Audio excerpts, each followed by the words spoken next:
The beading stitch square stitch is very versatile, that you can use it on bracelets, necklaces, and many other beading projects.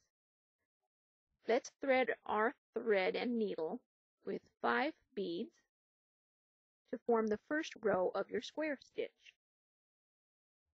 And in the square stitch process, you are basically sewing a bead on top of the previously threaded on beads. In other words, the beads of the previous row. So we have the beads on the first row, and we have left a 3-inch tail of thread. I've added a bead.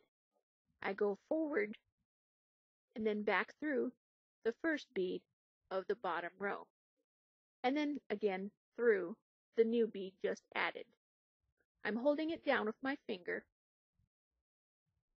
and then I'm tugging on the tail and the top thread to bring the beads into alignment.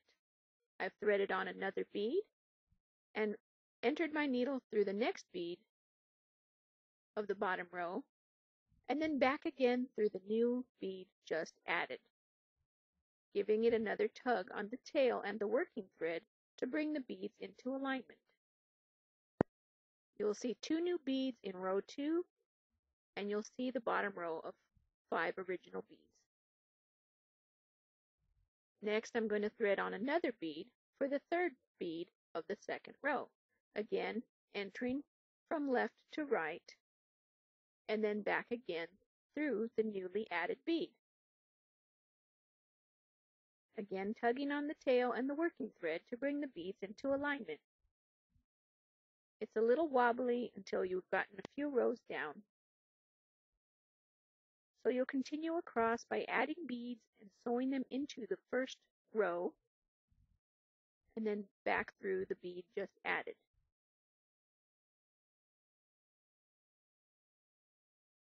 I now have 4 beads on my row 2 over the 5 original beads in row 1. And I'm sewing my last bead on from left to right in the last bead of the bottom row, and then again through the newly added bead, holding it down with my finger so that it doesn't get out of shape, tugging it, bringing it into alignment.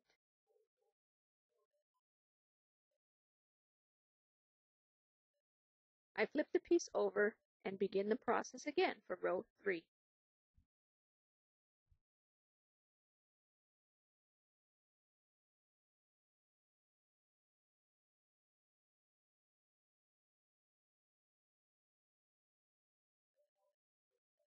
Sewing through the newly added bead of the 3rd row and continuing the process again and again.